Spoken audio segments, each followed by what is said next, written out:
नमस्कार YouTube family, आज आपल्यासाठी घेऊन येत आहोत खरेदी खत म्हणजे काय, त्यासाठी लागणारी आवश्यक कागदपत्रे। चला तर याची सविस्तर माहिती घेऊ। खरेदी खत मग ते शेतीचे असो की घर बांधण्यासाठी जमिनीचे व्यवहार करतानाचे असो, पण हा शब्द आपल्या कानी पडतोच। मात्र खरेदी खत म्हणजे नेमके काय याचा कधी आपण अभ्यास केला नसेल, किंवा खरेदी खतासाठी कोणती कागदपत्रे लागतात यापासून अनेक जण हे अनभिज्ञ असतात। त्यामुळे जमिनीचे व्यवहार होताना ऐनवेळी अनेक अडचणींना सामना करावा लागतो। त्यामुळे खरेदी खत म्हणजे नेमके काय आणि त्यासाठी कोणती कागदपत्रे लागतात हे आपण माहिती करून घेणार आहोत। जमिनीचा व्यवहार करताना जी रक्कम जमीन घेणारा आणि जमीन विकणारा यांच्या सहमतीने ठरलेली आहे, ती रक्कम देऊन व्यवहार पूर्ण झाल्यावर खरेदी खत केले जाऊ शकते। खरेदी खत झाल्यानंतर जमिनीचे मालक हक्क हस्तांतरित केले जातात। थोडक्यात एखादी जमीन खरेदी केल्यानंतर व्यवहार पूर्ण केल्याचा पुरावा म्हणजे खरेदी खत होय। अशी आहे प्रक्रिया।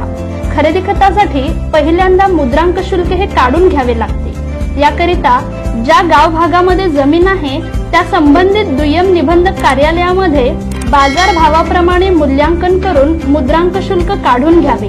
दुय्यम निबंधक हा मूल्यांकन शुल्क काढून देण्याचे काम करतात। मुद्रांक शुल्क काढल्यानंतर दुय्यम निबंधक खरेदी खत दस्तऐवजासाठी लागणारे नोंदणी शुल्क व कागदपत्रे, कार्यालयीन खर्चाची माहिती देतात। तसेच सर्वे नंबर, जमिनीचा प्रकार, जमीन मालकाची नावे, जमिनीचे क्षेत्र, जमीन खरेदी करण्याचे आणि विकणाऱ्याचे प्रयोजन हे सर्व दुय्यम निबंधकांनी ठरवून दिलेल्या मुद्रांक शुल्कावर नमूद करावे लागते। खरेदी खतासाठी आवश्यक कागदपत्रे।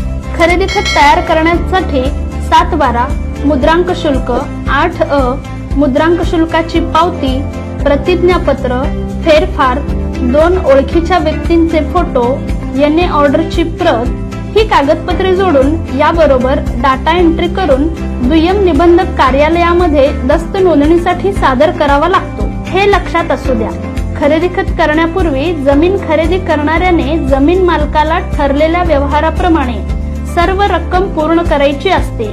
जर सर्व रक्कम पूर्ण झाली नसेल तर खरेदी खत पूर्ण करू नये, कारण एकदा खरेदी खत झाले की नंतरचा जमीन मालक हा त्या जमिनीवरचा मालकी हक्क काढून घेत असतो। खरेदी खत सहजासहजी रद्द होत नाही। खरेदी खत रद्द करण्याचा अधिकार फक्त सर्वोच्च न्यायालयाला असतो।